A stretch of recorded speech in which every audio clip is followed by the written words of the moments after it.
Sana ay patuloy ninyo parents suportahan ang ating channel sa pag-subscribe para sa pagpapatuloy natin sa pag-upload ng marami pang video. Like, comment, share and subscribe for more videos. Makikita ang mga ugat ni Yuzio na patuloy na nakapulupot sa Arctic Ice Bear habang ang paligid ay napupuno ng malalakas na enerhiya. Habang patuloy ang pagsipsip ng espiritual na lakas, napansin ni Yuzio na hindi lamang ito limitado sa iisang uri. Hinihigop rin pati ang mga elemento, na para bang buong kalikasan ay hinihigop ng kanyang kapangyarihan.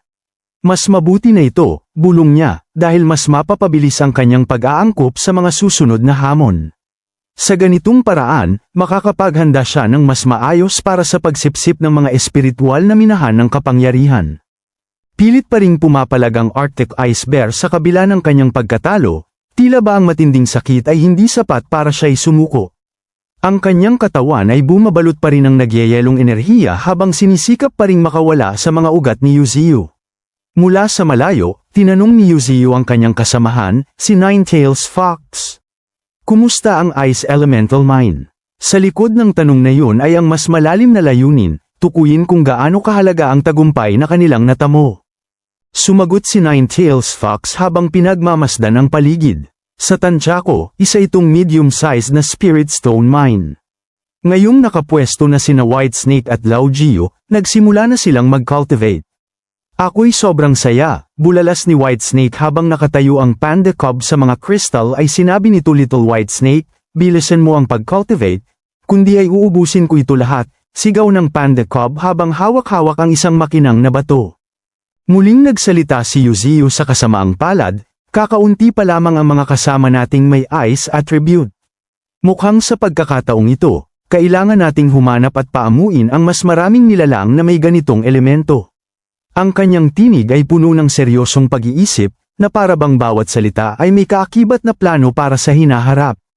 Dahan-daang lumapit siya sa isang nilalang at mahinang sinabi, susunod ka ba sa akin? Naparor na lamang ang Arctic Ice Bear, tila ba pinipilit pa ring ipakita ang kanyang matigas na loob at ayaw sumuko hanggang sa huli. Ang kanyang sigaw ay umalingaw sa buong paligid, puno ng galit, puot, at matinding pagtutol. Sa harap nito, hindi nagbago ang ekspresyon ni Yuzio. Ganun ba? Sagot niya, sa nilalang. Sayang naman, bulong niya, may halong pagkalungkot at pagtanggap sa desisyong hindi na maaring baguhin pa.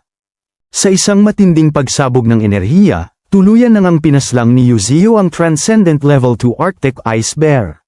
Sa kabila ng pagkatalo nito, pinili pa rin ang halimaw na lumaban hanggang sa huli. Lumitaw ang system na nagsabi, System, napatay mo ang Transcendent Level 2 Arctic Ice Bear. Nadagdagan ng 240,000 ang iyong evolution points. Hindi pa nagtatapos doon, muling nagsalita ang System, matagumpay mong nasipsip ang mga kakayahan ng Arctic Ice Bear. Isa na naman itong mahalagang tagumpay para sa patuloy na pag-unlad ni Yuzio. Halos nakalimutan kong may taglay pala akong kakayahang sumipsip ng mga natatanging abilidad mula sa mga natalong nilalang. Habang nag-iisip si Yuzio, isang panel mula sa system ang biglang lumitaw sa kanyang harapan. System, espesyal na kakayahan Ice and Snowstorm LV.1. Kayang baguhin ang panahon at gawing matinding taglamig. Isang kakayahang tila sumasalamin sa bangis ng Arctic Ice Bear ang kanyang nakuha, ang kapangyarihang balutin ng taglamig ang buong paligid. Hindi lamang ito isang simpleng abilidad, ito ay sandata, proteksyon, at estratehiya na maaaring magpabago ng takbo ng bawat laban. Si Yuzio ay tahimik na nag-iisip habang ang malamig na hangin ay umiikot sa paligid. Kung makakamit niya ang mas marami pang kakayahan na may kaugnayan sa panahon, mas lalo niyang mapapalakas ang kanyang impluwensya. Hindi lang nito matutulungan ang mga kasama niyang may ice attribute, kundi magiging mahalaga rin ito sa mga laban sa hinaharap. Ang kapangyarihang manipulahin ang klima ay isang pambihirang yaman na maaaring baguhin ang takbo ng digmaan. Sa ilalim ng kanyang mapanlikhang pag-iisip, unti-unting nabubuo ang susunod na hakbang sa kanyang pag-evolve. Sinabi naman ni Yuzio na hindi na sila maaaring magpatumpik-tumpik pa. Sa dami ng abilidad na kanyang natamo, batid niyang ang susunod na hakbang ay hindi na dapat ipagpaliban. Ang bawat sandaling nasasayang ay maaaring magdulot ng pagkabigo sa mas malalaking plano.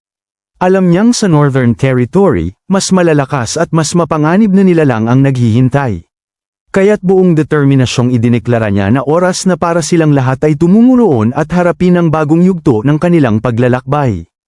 Habang naglalakbay sa gitna ng tuyot at batong disyerto, ilang sasakyan ang mabilis na rumaragasa sa kalsada. Sa ibabaw ng mga bundok, tila walang makakatakas sa tanaw ng araw na walang habag na tumutok sa kanila. Mula sa grupong tinatawag na Federal Envoy Group, unti-unting sumusulpot ang presensya ng bagong mga karakter.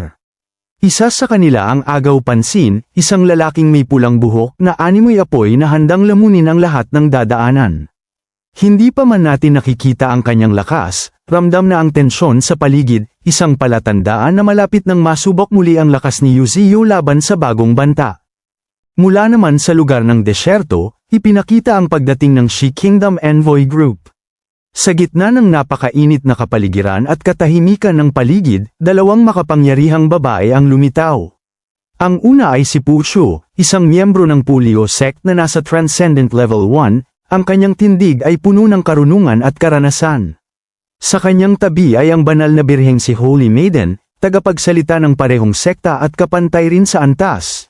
Ngunit tila mas mapanuri ang kanyang mga mata. Sa isang mababang tinig, tinanong niya si Pushu, ang Federal Union nga ba ay kasing bangis ng mga bulungan? Ang kanilang pagdalo ay hindi lamang pag-usisa, kundi paglalatag ng kapangyarihan sa paparating na alitan. Sumagot ang matandang si Pushu, may lalim ang kanyang tinig at halatang batid na niya ang hinaharap nila. Sinabi ni Pushu na sa panahong ito ng mga Transcendents, kahit sila na kinikilala sa kanilang lakas at karunungan, ay dumating pa rin ng huli. Makikita sa kanyang mga mata ang pag-unawa sa bilis ng pagbabago ng mundo, kung saan ang kapangyarihan ay mabilis na nagpapalit ng kamay. Ang bahagyang kunot sa kanyang noo ay sumasalamin sa pangambang maaaring hindi sapat ang kanilang taglay upang makasabay. Isang hakbang na huli, ngunit sa mundo ng mga kaguluhan, ang isang hakbang ay maaaring magbunga ng trahedya o tagumpay. Habang binabaybay ng mga mula sa She Kingdom ang disyerto, unti-unting bumaba mula sa sasakyan ang isang figura na agad pumukaw sa atensyon ng lahat.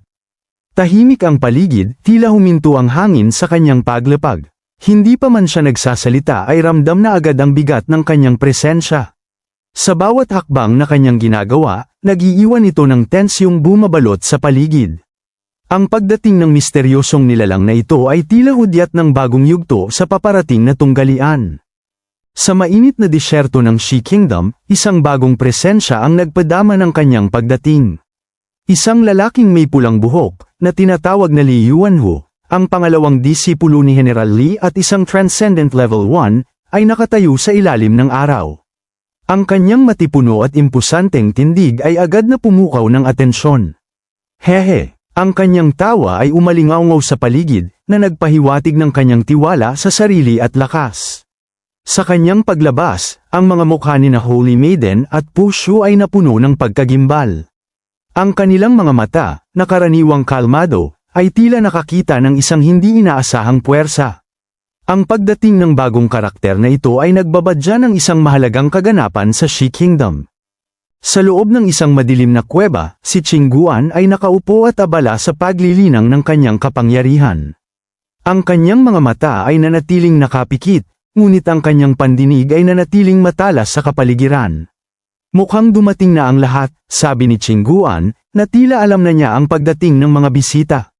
Sa likod niya, ang mga matang nagliliwanag sa dilim ay ang mga daga na ipinahiram ni Leng Feng, na ngayon ay nagsisilbing kanyang bantay at tagamasid. Ang kanilang presensya ay nagdaragdag sa misteryo ng kuweba. Maghanda para sa labanan, dagdag pa ni Qingguan, na nagpapahiwatig na handa na sila sa anumang pagsubok na darating. Ang kanyang mga salita ay puno ng determinasyon, at ang enerhiya sa paligid ay unti-unting lumalakas. Bumalik ang tagpuan sa disyerto ng She Kingdom, kung saan patuloy na bumabagsak ang init ng araw sa malawak na tanawin. Makikita ang mga istruktura ng kaharian sa di kalayuan, habang ang hangin ay nagdadala ng kakaibang alo ng enerhiya. Yan si Li Yuanhu, sabi ni Pushu, na ang kanyang mukha ay nagpakita ng pagkamangha habang nakatingin sa bagong dating na karakter. Ang kanyang tinig ay may bahid ng pagkabahala, na tila batid niya ang kapangyarihan ng lalaki. Karapat-dapat nga siya sa atensyon ni General Lee. Nakakatakot ang kanyang sagana na espiritual na kapangyarihan, dagdag pa niya, habang nakikita ang aura ni Lee Yuanho. Ang kanyang mga salita ay nagpahiwatig ng malaking kapangyarihan ng bagong karakter, na tiyak na magdadala ng malaking pagbabago sa kanilang kasalukuyang sitwasyon. Isang pagtataka ang sumili sa mukha ni Lee Yuanho, habang nakatitig kina Pu Shu at Holy Maiden. Oh, bulong niya, tila nagulat sa kanyang nakita. Iyan si Pu Shu, dagdag pa niya, tila kinikilala ang matandang babae. Ang kanyang mga mata ay lumipat sa tabi nito. Ang kasunod niya ay dapat na ang banal na birheng si Holy Maiden, patuloy niya, na nagpapahiwatig ng kanyang pagkakakilala sa dalawang makapangyarihang nilalang. Sa likuran nila, ang mga kasama ni Lee Yuanho ay pawang mga level 9, na nagpapahiwatig ng kanilang lakas at kahandaan. Ang buong grupo ay tila handa para sa anumang hamon na kanilang kakaharapin. Nagpatuloy sa pagsasalita si Lee Yuanho, ang kanyang mga mata ay nanatiling nakatitig sa grupo ni Pu Shu. Mukhang ang Shi Kingdom Envoy Group ay hindi naman ganoon kaina tulad ng inakala namin. Sabi ni Lee Yuanho na may ngisi sa kanyang mukha. Tila nagulat siya sa lakas ng grupo. Ang kanyang tinig ay may bahid ng paghanga, ngunit may halong paghahanda para sa laban. Mukhang marami kayong dalang eksperto sa pagkakataong ito. Dagdag pa niya, habang nakatitig sa mga miyembro ng grupo. Ang kanyang mga salita ay nagpahiwatig ng kanyang pagkilala sa kanilang lakas, at ang posibleng pag-igting ng sitwasyon sa parating na labanan. Habang nakatayo si Pu Shu at pinagmamasdan si Lee Yuanho, ang kanyang mukha ay seryoso. Hindi ka rin naiiba, sabi ni Pu Shu, na tila nagpapahiwatig na alam niya ang tunay na layunin ng pagdating ni Lee Yuanho. Ang kanyang tinig ay may bahid ng babala.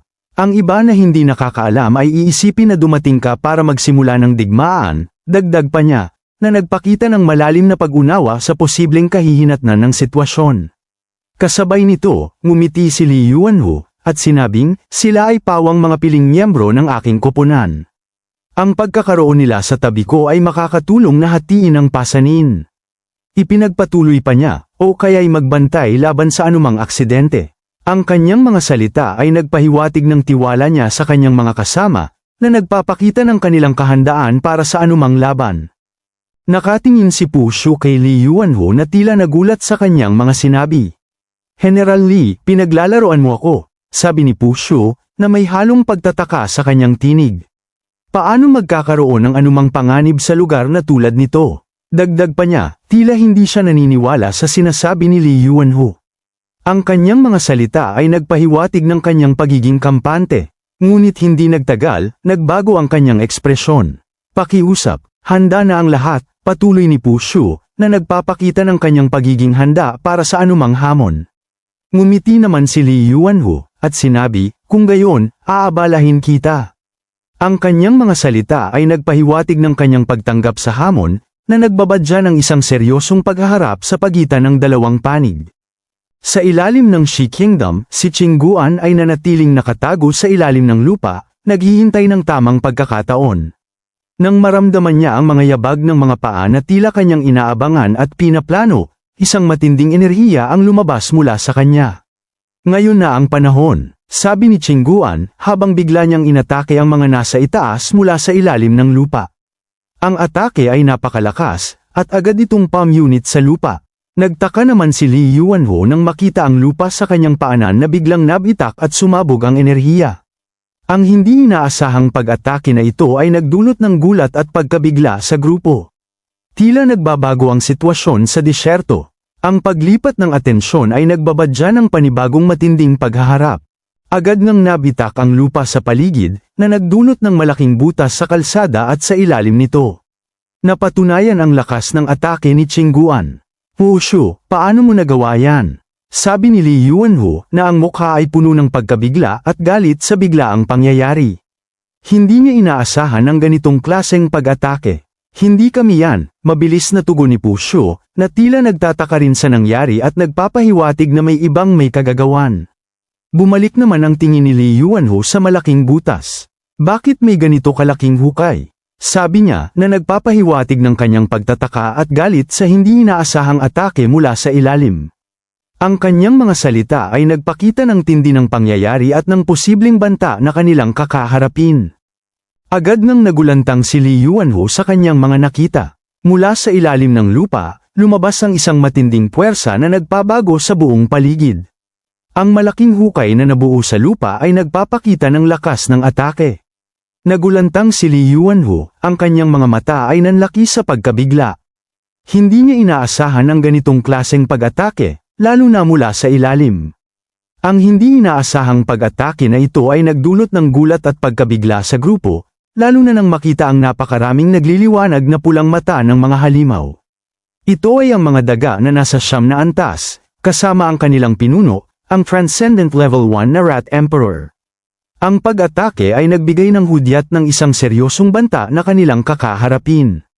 Sa gitna ng kaguluhan, sinimula ni Li Yuanhu na sigawan ang kanyang mga kasamahan. "Lieutenant, mag-ingat ka, sa likod mo," sabi ni Li Yuanhu, ang kanyang tinig ay puno ng pagkabahala at babala. Tila may malaking panganib na papalapit. Agad namang nakita ang mga maliliit na nilalang, ang mga daga na may pulang mga mata, na lumalabas mula sa lupa at umaatake sa kanilang mga kasamahan. Naririnig ang squeak, squeak, ng mga nilalang habang sila ay umaatake. Ang sitwasyon ay mabilis na lumalala. Nagsisimula na ang tunay na labanan. Sa gitna ng kaguluhan, nakita ni Holy Maiden ang pinagmulan ng pag-atake. Ito ay isang kawan ng mga mutanteng daga, sabi ni Holy Maiden na nagpapakita ng kanyang pagkabigla at pagkilala sa mga kalaban. Agad niyang ibinigay ang utos na patayin ang mga ito. "Patayin sila," sabi niya habang ang kanyang mga kasamahan ay mabilis na umaatake sa mga daga. Ngunit sa dami at bilis ng mga nilalang, may mga sumigaw ng sakit. "Ennuo, aahh." Ang sigaw ng sakit ay narinig mula sa mga tauhan na nagpahiwatig ng tindi ng kanilang labanan. Ang mga daga ay mabilis na kumalat. Ang sitwasyon ay naging mas magulo. Unti-unting lumabas si Chingguan mula sa napakadilim na kuweba, ang kanyang figura ay unti-unting nahayag sa liwanag. Ang mga nagliliwanag na pulang mata ng mga daga ay bumalat sa kanya, na nagbibigay ng kakaibang takot sa paligid. Ang kanyang paglabas ay nagdulot ng pagbabago sa buong kapaligiran. Ang malalim na kuweba ay tila naging gate ng impyerno, na naglalabas ng mga nilalang na handang lumaban. Ang hangin ay naging mas mabigat. Ang kanyang presensya ay ramdam sa buong Shi Kingdom. Nagpapakita ito na siya ang nasa likod ng atake.